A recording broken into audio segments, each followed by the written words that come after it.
সুপ্রভাত সবাইকে। সবাই কেমন আছো? আমি তো খুবই ভালো আছি।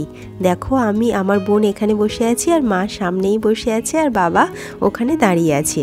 আজ আমরা যাচ্ছি বড় বাজার আমার বিয়ের বেনারসি কিনতে আর বিয়ের কার্ডও দেখব। আশা করি তোমাদের এই ব্লগটা খুব ভালো লাগবে। তোমরা কিন্তু অবশ্যই দেখো। মা দেখো কি কিউটভাবে বসে আছে। তো চলো তোমরা পুরো ব্লগটা দেখতে থাকো। আর বোন তো ট্রেনের মধ্যে ঘুমিয়েই পড়েছিল। তারপরে দেখো আমরা ট্রেন থেকে নেমে গেছি। তো চলো আমাদের সঙ্গে থাকো। তারপরে দেখো প্রথমে আমরা বিয়ের কার্ড দেখতে চলে এলাম। আমি একটা সিম্পলের উপরে একদম কিউট একটা কার্ড খুঁজছিলাম।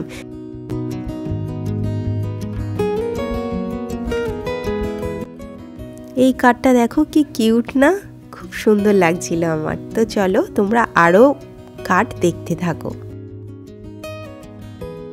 আমার না সিম্পলসিটি খুবই পছন্দ, তাই আমার বিয়েতে সব কিছুই আমি একটু সিম্পলের উপরে রাখতে চেয়েছি, যেটা খুবই কিউট হবে কিন্তু খুবই সিম্পল। এই সব ধরনের কার্ডগুলো না আমার বেশ ভালো লাগছিল। এই কার্ডগুলো আমি বেশিই দেখছিলাম। এই বর বউ আঁকা না, এই কার্ডগুলো আমার বেশ লাগে, খুব কিউট তাই নাকি? তো এরকম ধরনের বেশ কিছু কার্ড দেখলাম। তোমাদেরকে একটা কথা শেয়ার করি, এতদিন তো বিয়ের শপিং করছিলামই, বাট আজ এলাম আমার বিয়ের বেনারসি আর বিয়ের কার্ড কিনতে। সত্যি একটা অন্য ধরনের ফিলিংস হচ্ছিল। আর সাথে বাবা মা বোন আমার ফ্যামিলির সবাই রয়েছে। তো এটা সত্যি আমার কাছে একটা বড় পাওয়া। এই অনুভূতিটা বলে ভাষায় প্রকাশ করার মতো নয়। একদিকে যেমন ভালো লাগছিল, আর একদিকে ভাবলাম বিয়ে তো চলেই এলো, থাক আর এইসব কথা নয়। এই যে কার্ডটা দেখছো, এটা আমি সম্বন্ধের পত্রের জন্য দেখছিলাম, কারণ ছেলের বাড়িতে আর মেয়ের বাড়িতে একটা করে সম্বন্ধের পত্র দেওয়া হয়, তো সেই জন্য দেখছিলাম। কিন্তু ওরা সিঙ্গেল পিস দেয় না, তাই বেকার দেখা। তাও দেখে একটু শান্তি হলো, বেশ ভালো লাগছিল কার্ডটা।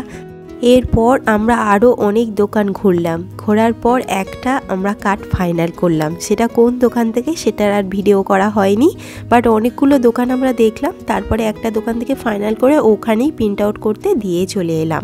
তারপরে দেখো আমরা চলে গেলাম আমার বিয়ের যে ট্রলি ব্যাগটা নেব সেখানে। তো সেখানে গিয়ে বিভিন্ন ব্র্যান্ডের ব্যাগ দেখলাম, বাট অতটা পছন্দ হলো না, তাই ওই দিন আমরা ব্যাগ আর নিলাম না। তো ওই দিন ব্যাগটা জাস্ট দেখলাম কয়েকটা দোকান, তারপরে চলে গেলাম আদি মোহিনীমোহন কাঞ্জিলালে, সেখানে আমার বিয়ের বেনারসি দেখতে। চলো ভিতরে ঢোকা যাক, আর তারপরে তোমাদেরকে ওখানকার কালেকশানও দেখাবো। চলো তোমরা পুরো ভিডিওটা দেখতে থাকো।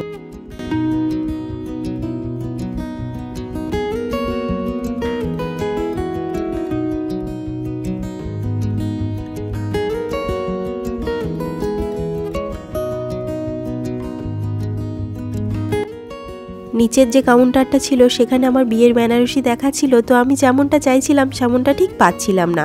তো ওখানে আমার বেনারসি দেখলাম, আর মা আর বোন নেবে ওদের জন্য কিছু শাড়ি দেখলাম। তারপরে দেখো স্বর্ণালীদির সাথে দেখা হলো। দেখে আশা করি তোমরা চিনতে পারছো দিদিকে। তারপরে আমরা চলে গেলাম উপরের কাউন্টারে, কারণ এখানে আমার বেনারসি চুজ হচ্ছিল না, তো ওরা বললো তুমি উপরে চলে যাও। ওখানে গিয়ে আমি দুটো বেনারসি চুজ করলাম, তার মধ্যে দুটোই পরেছিলাম, বাট একটা ভিডিও করা হয়নি আর একটাতে করেছি। এই যে বেনারসিটা দেখছো, এই বেনারসিটাও খুব সুন্দর ছিল, কিন্তু আমি যেমনটা বিয়ের জন্য চাইছিলাম ঠিক তেমনটা নয়। তাই ওখান থেকে আমরা চলে গেলাম দেখো বড়বাজারের এই বড় দোকানটাতে। এখানে দেখো লাইন দিয়ে দাঁড়িয়ে তবে তুমি চান্স পাবে দেখতে। অনেকক্ষণ লাইন দেওয়ার পর আমরা দেখার সুযোগ পেলাম ফাইনালি। তারপরে দেখো আমরা বিয়ের বেনারসি দেখা শুরু করে দিয়েছি। বিয়ের বেনারসি তো এখান থেকে সিলেক্ট হয়েই গেছে। তারপরে আমি আর যে শাড়িগুলো পরবো, আমার মা পরবে তত্ত্বের কিছু শাড়ি, সেই সবগুলোও এখানে দেখছিলাম। বেশ শাড়ির কালেকশন ভালোই ছিল। আর আরেকটা কথা আমার অভিজ্ঞতাতে তোমাদের সাথে শেয়ার করব, সেটা হচ্ছে আমি আদি মোহিনীমোহনে কাঞ্জিলালে গেলাম, এখানেও শাড়ি দেখলাম, বাট বেনারসি দেখলাম একই কালেকশান, একই বেনারসি তোমরা দেখতে পাবে, বাট ওখানে দাম একটু বেশি, এখানে একটু কম। এটাই আমি তোমাদেরকে সাজেস্ট করব। তোমরা যদি চাও তোমরা একবার নিজেরাই গিয়ে দেখতে পারো। আশা করি তোমরা বুঝতে পারবে তফাৎটা। আর আরেকটা কথা, তোমরা অনেকেই ভাবতে পারো কোয়ালিটির হয়তো ডিফারেন্স আছে, কিন্তু না, একই কোয়ালিটির বেনারসি, কিন্তু ওখানে দামটা বেশি, এখানে দামটা একটু কম। ফাইনালি আমাদের কেনাকাটা ডান। তারপরে দেখো আমার মাকে আমি লেহেঙ্গার ডেলিভারি নিতে গেছিলাম, ও আর আমি এসে লেহেঙ্গা কিনে বিল পে করে দিয়ে গেছিলাম। ওরা ডেলিভারি দিয়েছিল 2-1 দিন পর, তো আমরা এসেছিলাম যেহেতু তার ডেলিভারি নিয়ে নিলাম। মা একটা লেহেঙ্গা পরে ট্রায়ালও দিয়ে নিল, মাকে বেশ কিউট দেখতে লাগছে। তারপর আমরা একটু খাওয়া দাওয়া করে চলে এলাম স্টেশনে। তো চলো এরপরে ব্যাক টু ব্যাক আরও দারুণ দারুণ ভিডিও আসতে চলেছে, বিয়েবাড়ির ব্লগ আসবে। তোমরা কিন্তু আমার চ্যানেলটাকে সাবস্ক্রাইব করে রেখো। আজকের মতো আসি, পরে দেখা হবে, টাটা। সবাই খুব খুব খুব ভালো থেকো।